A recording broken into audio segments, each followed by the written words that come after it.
Action retake நேயர்களுக்கு வணக்கம். நீ இல்லை என்றால் வாழ்க்கையும் இல்லை வானவில்லை. நம்ம இன்னைக்கு பார்க்க போகிற படம் அஜித் நடித்த தீனா. 2001 ஜனவரி 14 பொங்கல் ரிலீஸ் தான் இந்த தீனா படம்.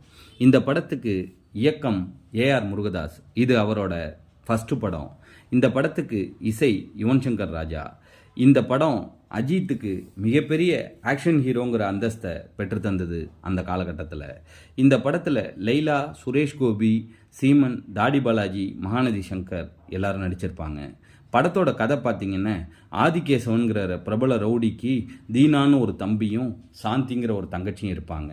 தீனா ஆதிகேசவன் எது சொன்னாலும் காரணம் கேட்காம இறங்கி செய்கிற ஒரு ரவுடி கேரக்டரில் இருப்பார். அவரோட இந்த ரவுடிசத்தை காலேஜ் பொண்ணு லைலா விருப்பப்பட்டு லவ் பண்ணுவாங்க. கடைசியில் அவங்க 2 பேரும் காதலும் வீட்டுக்கு தெரியறதுக்கு முன்னாடி தீனாவோட தங்கச்சி சாந்தி அந்த பொண்ணோட அண்ணனை லவ் பண்ணுற விஷயம் தீனாவுக்கு தெரிய வரும்.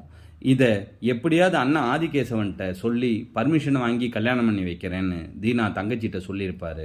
ஆனால் அண்ணன் ஆதிகேசவன் மேலே உள்ள பயத்தில் அந்த பொண்ணு அந்த பையனோட ஓடி போயிடும். ஓடி போகிற டயத்தில் எதிர்பாராத விதமாக ஆக்சிடெண்ட்டில் தங்கச்சி சாந்தி தவறிடுவாங்க.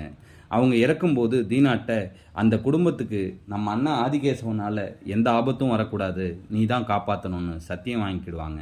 அதனால் அண்ணனை எதிர்த்து அந்த குடும்பத்துக்கு போய் துணையாக நிற்பார் நம்ம தீனா. கடைசியில் இந்த உண்மைகள் ஆதிகேசவனுக்கு தெரிய வரும்போது தீனாவுக்கும் அந்த லைலாக்கும் கல்யாணம் பண்ணி வச்சிருவார் ஆதிகேசவன். அப்போ கடைசியாக இதுக்கெல்லாம் காரணமான ஒரு எம்எல்ஏவை ஆதிகேசவன் குத்த போகும்போது, கத்தி எடுத்தவனுக்கு கத்தியால் சாவுங்கிறது எல்லாருக்கும் தெரியும். கத்தி எடுத்தவங்களை சுற்றி உள்ளவங்களுக்கும் அதனால் ஆபத்து இருக்குது. நம்ம தங்கச்சிலாம் என்னங்க தப்பு பண்ணிச்சு, நம்ம இனிமேல் கத்தி எடுக்க வேணான்னு சொல்லி அகிம்சைங்கிறது தான் நம்மளோட ஆயுதங்கிறத படத்தில் இயக்குனர் ரொம்ப அழகாக முடிச்சிருப்பார்.